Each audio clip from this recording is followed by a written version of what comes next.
kufufua viwanda ambavyo vimekufa. Swali la kwanza, kwa kuwa ahadi hii ya mwekezaji huyu kufufua kiwanda cha korosho Tunduru imekuwa ni ya miaka mingi na ameendelea kutumia kiwanda kile kama ghala la kuhifadhi korosho kinyume na mkataba wa kubangua korosho, na kwa kuwa ndani ya bunge hili Mheshimiwa Rais aliahidi kufufua viwanda kwa kushirikiana na vyama vya ushirika, serikali haioni umuhimu wa kuvunja mkataba ule na kukikabidhi kiwanda kile kwa chama kikuu cha ushirika Tunduru kwa maana ya TAMCU. Swali la pili, kwa kuwa katika nchi ambazo zimepiga hatua kubwa katika tasnia ya ubanguaji wa korosho, modeli ambayo imefanya kazi vizuri sana kama vile Vietnam na kule India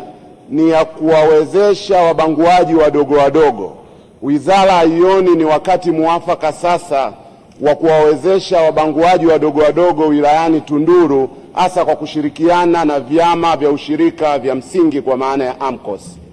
Majibu, Mheshimiwa Naibu Waziri. Mheshimiwa Mwenyekiti, kwa niaba ya Waziri wa Viwanda na Biashara, naomba nijibu maswali mawili ya nyongeza ya Mheshimiwa Ado, mbunge wa Tunduru. Mheshimiwa Mwenyekiti, kwanza nikiri, ni kweli Mheshimiwa Rais alitoa ahadi ya kufufua kiwanda cha kubangua korosho wilayani Tunduru, lakini pia Mheshimiwa Mwenyekiti, naomba nizungumzie dira ya maendeleo kwa maana ya Vision 2050. Sekta binafsi ndio msingi ambao tunaenda kuimarisha mnyororo wa thamani, lakini nguzo kuu ni uchumi imara, jumuishi na shindani. Katika hilo, utekelezaji wa ahadi ya Mheshimiwa Rais tumeanza kusimamia utekelezaji wake. Hivi tunavyozungumza, mwekezaji ameahidi ndani ya msimu huu wa 2026 anaenda kuanza shughuli za uzalishaji, lakini pia tumekuwa tukitoa hamasa kwa sekta binafsi, hasa vyama vya ushirika. Kwa mfano, kule Tunduru TAMCU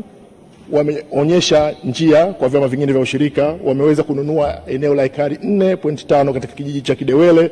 pale katika wilaya ya Tunduru na kwa ajili ya ujenzi wa kiwanda cha kubangua korosho.